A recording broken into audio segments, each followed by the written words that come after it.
রাধে রাধে সবাইকে, আশা করি ভালো আছেন সবাই। আমি একটা রাসমেলায় গিয়েছিলাম, সেটাই আমি আপনাদের সাথে শেয়ার করছি। এটা ছিল রাস মঞ্চ। তো আমি দিনের বেলা গিয়েছিলাম, তাই এটা বন্ধ ছিল রাসমঞ্চটা। এখানে ইলেকট্রিকের সাহায্যে দেখানো হয়, মানে রাস কিভাবে হয়েছিল শ্রীকৃষ্ণর, সেটা। তো আমি এবারে পাশের যে থিমগুলো রয়েছে, চলো সেখানে যাওয়া যাক। এখানে হলো নৃসিংহদেব। তো দেখো, তোমরা দেখতে পাচ্ছ।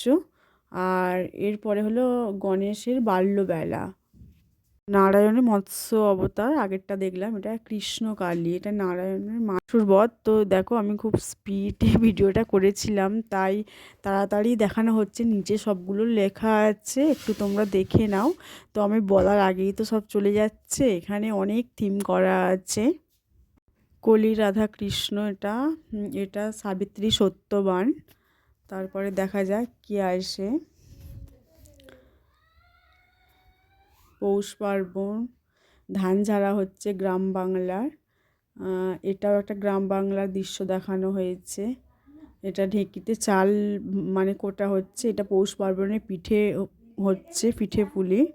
এখানে গ্রাম বাংলার থিমটা বেশি করে তুলে ধরা হয়েছে। তারপর চলে এলাম রাধাকৃষ্ণর কাছে, যেখানে পূজা হয়েছে। আর মাঝে একটা মানে থিম করেছে যে ভগবান শ্রীকৃষ্ণ গোমাতার কাছে।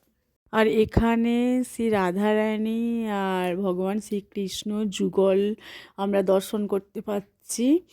তো এই ছিল।